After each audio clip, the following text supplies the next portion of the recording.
é um corno que não é ainda esclarecido. E eu, por exemplo, eu defendo que o corno tem que ser manso, tem que saber administrar o chifre. E ele não está sabendo.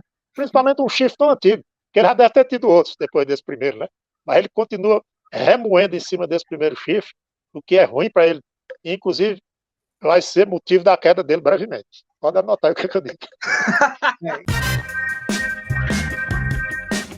Salve, salve galãs e galoas! Bom sábado aí para todos que estão viajando ou não estão nas suas cidades. Não é apenas a possibilidade de ser derrotado nas eleições de 2022 que tem tirado o sono do Bolsonaro nas últimas semanas. Mais do que amargar a humilhação pública de conseguir a proeza de ser o primeiro presidente a não conseguir se reeleger desde a reabertura democrática no fim dos anos 80, ele ainda poderá lidar com a prisão de filhos da ex-mulher e virar chacota mundial por ter conseguido tomar chifre e golpe quando foi casado com uma novinha. Eu tenho cara de corno, Matias? Que é isso? Não sabe nada da minha vida. Você tá muito saidinho. Não, para de fazer esse gesto de corno. Para.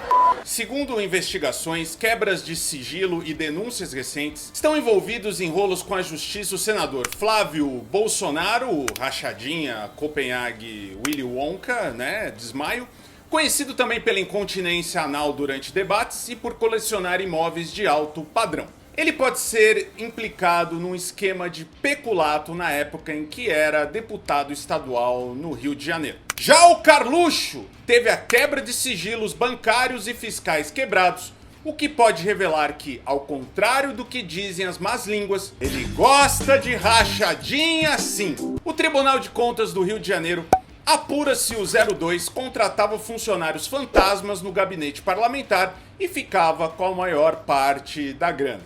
Eu não tenho dúvida nenhuma disso, mas beleza. Caso isso seja comprovado, o total de salários devolvidos pelos trabalhadores pode ser escandaloso, já que, infelizmente, para os cariocas o político já está em seu sexto mandato na Câmara Municipal. Veja só como é bom ser do baixo clero e fazer os seus golpinhos, né?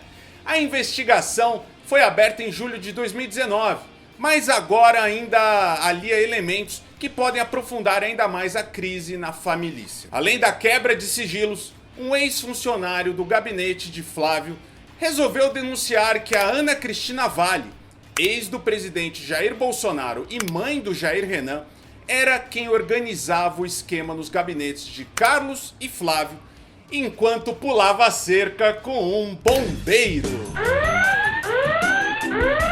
A história toda não chega a surpreender, mas traz pela primeira vez alguém com coragem e um pouco de inconsequência para contar à mídia todas as falcatruas em que a família está envolvida há mais de 20 anos. Marcelo Nogueira fez de tudo um pouco enquanto esteve envolvido com os Bolsonaros. Apresentado a Ana Cristina Vale pelo seu então namorado, que era cabeleireiro da esposa do deputado federal naquela época, ele começou a atuar no clã como assessor de Flávio no primeiro mandato dele, na Alerj. Lá, ficou no cargo entre 2003 e 2007 e recebeu salários que variavam entre R$ 1.700 e R$ 4.400, totalizando um valor bruto de R$ 176 mil no período.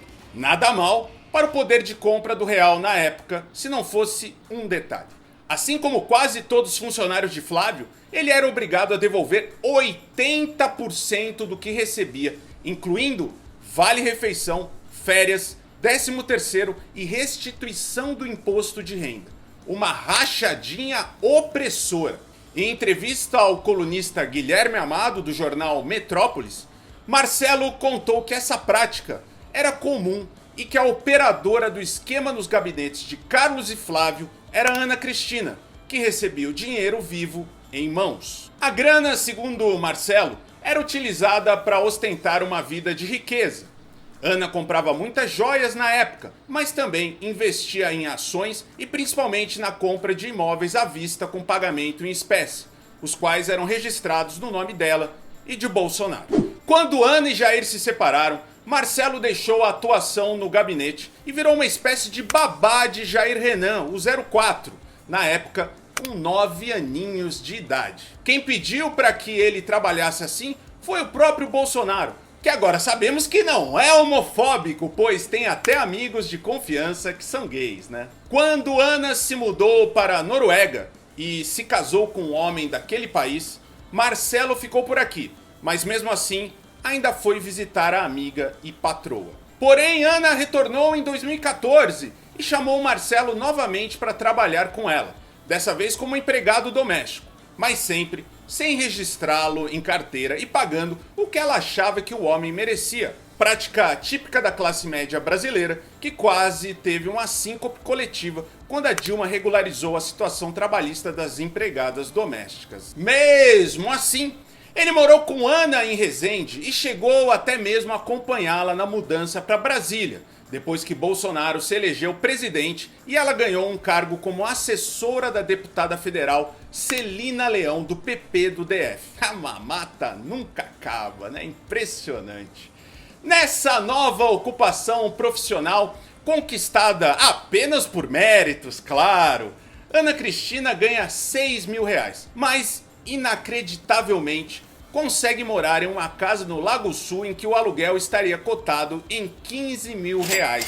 Ela e Jair Renan, o TikToker favorito dos opressores. Marcelo comentou que naquele enorme imóvel de 400 metros quadrados, era ele o único responsável por toda a faxina e manutenção. O combinado para exercer esse trabalho pesado era um salário de R$3.000 por mês. Mas é aí que entra uma situação que é até mais absurda que a questão da rachadinha. Além de não pagar o que foi acordado entre as partes, Ana ainda alegava que ele poderia morar com ela, sem gastar nada, e por isso deveria receber apenas R$1.300. Pela primeira vez, Marcelo notou que estava trabalhando em um sistema análogo à escravidão e resolveu fugir. Com a ajuda de Jair Renan, o cara zarpou e foi morar no apartamento de Bolsonaro em Brasília. Segundo o homem, ele notou que agora ex-amiga o desmerecia como humano e trabalhador e considerava que ele não merecia ganhar o que pedia, provavelmente por agir baseada no racismo estrutural. Vamos ouvir umas aspas que ele mesmo falou. Falei pra ela, Cristina, não sou obrigado a morar na sua casa. Trabalho para ter meu canto e em Brasília tudo é caro. Você pensa que vou ficar na sua casa e ser seu escravo? A escravidão já acabou. Você é racista. Isso é racismo. Você me tirou lá do Rio só porque em Brasília eu não tenho ninguém e não conheço nada? Acha que vou aceitar o que quer fazer comigo? Fecha aspas. Mas ao romper com Ana, Marcelo resolveu revelar que a casa não é alugada a porcaria nenhuma. Segundo ele, a ex de Bolsonaro utilizou 2 laranjas para comprar o imóvel, que está em nome de um morador de Vicente Pires, que vive em uma casa bem mais humilde e que havia adquirido o casarão em que Ana vive com o filho apenas 2 dias antes dela alugar. A negociação teria sido feita com um contrato de gaveta e o financiamento com parcerias de R$14.000 foi realizado no BRB, mesmo banco em que Flávio Bolsonaro parcelou a mansão dele no Dom Bosco. O rolo foi feito dessa forma exatamente por conta da polêmica envolvendo a nova casa do senador e para tentar não levantar ainda mais suspeitas sobre a origem do dinheiro da família. E ainda tem mais! O Marcelo revelou que o Brasil inteiro já imaginava. Além de broxa, o excrementíssimo também é corno. Parece que há uma regra no Rio de Janeiro em que toda celebridade acabará sendo traída por um bombeiro marombado. Foi assim, né? No término do casamento do Ike Batista e da Luma de Oliveira, que pulou a cerca com aquele gostosão do Abucacis. Já Ana traiu o marido com o bombeiro Luiz Cláudio Teixeira, que fazia a segurança do casal. Para se encontrar com o militar, ela chegou até mesmo a comprar um flat para encontros tranquilos à tarde, do melhor estilo dama do lotação. Ao saber que havia sido traído, Jair pediu o divórcio. E aí começou aquela típica baixaria. De acordo com Marcelo, Ana foi até o Banco do Brasil e raspou o cofre do casal repleto de dinheiros e joias. A ideia na época era insinuar que Bolsonaro havia cometido o crime, só que o plano foi burro demais até pro Jair, que por não ter ido à agência naquela época, tinha certeza que não teria como ser implicado no caso. E por conta disso, ela mesma abandonou o processo para não acabar sendo descoberta. Essa, aliás, é mais uma linda história de disfuncionalidade da família tradicional conservadora brasileira. Com direito a golpe, traição, chantagem e alienação parental. Eu vou te dizer que eu só senti falta de alguma história envolvendo o uso de cocaína ou do Bolsonaro dando em cima do próprio Marcelo quando estava bêbado. Já que o Rodrigo Maia tem certeza que ele é gay também. Foi o que ele disse num podcast. Eu acho, agora falando sério, eu tenho uma grande dúvida. Você chamava o Bolsonaro de gay? Eu acho que é. Cara, e não tem problema nenhum, pô. Eu tenho grandes amigos que são homossexuais assumidos. Mas não dá para o combo ser completo. Apesar desse caso da família Bolsonaro cumprir quase 80% do bingo cidadão de bem que se julga esperto demais. E se você chegou até aqui, gosta do nosso trabalho, assiste aos vídeos da Galãs Feios, saiba que a partir de R$5 você pode nos apoiar.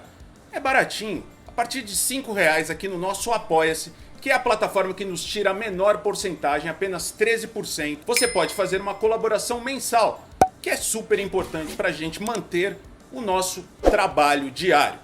Tem também o nosso Pix, nosso PayPal, nossa conta corrente, para um depósito imediato. Aqui no YouTube tem um botãozinho do Seja Membro, é só apertar ele e vir para mais de 3.000 pessoas dessa comunidade maravilhosa que apoiam o nosso trabalho. Sai mais barato, por exemplo, do que uma sessão de terapia, mais barato que um café, mais barato que uma cerveja por mês, hein? R$5, mas pode também colaborar com 10, 20, 30, R$1 milhão.